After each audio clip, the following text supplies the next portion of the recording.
قصہ ایک ظالم کا۔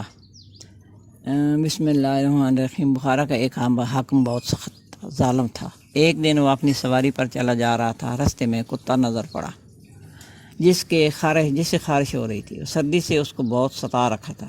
اس ظالم کی اس پر نگاہ پڑتے ہی آنکھوں میں آنسو باہر آئے اور اپنے ایک نوکر سے کہا کہ کتے کو میرے گھر پر جا کر آنے تک اس کا خیال رکھیو۔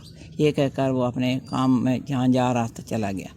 جب واپس آیا تو اس کتے کو منگایا اور گھر کے ایک کونے میں اس کو بندھوا دیا اور اس کے سامنے ٹکڑا ڈالا، پانی رکھوایا، اس کے بدن پر تیل ملوا کر ایک کپڑے کی جھول اور اس کے اوپر پانی ڈلوائی، اس کے قریب آگ رکھوائی تاکہ اس کو گرمی سے یا اس پر سردی کا اثر زائل ہو جائے۔ اس قصہ کو 2 دن ہی گزرے تھے کہ اس ظالم کا انتقال ہو گیا۔ ایک بزرگ نے جو اس کے ظالم اس کی حالت سے خوب واقف تھے، اس کو خواب میں دیکھا۔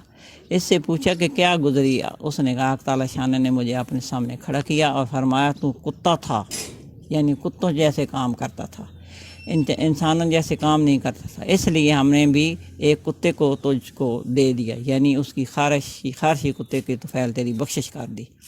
میرے ذمہ جو حقوق تھے ان کو خود ادا کرنے اور ادا فرما لیا۔ حق تعالیٰ شانہ کی ذات بڑی کریم ہے، وہ سارے کریموں کا مالک ہے، بادشاہ ہے، اس کے کرم تک کوئی کہاں تک پہنچ سکتا ہے۔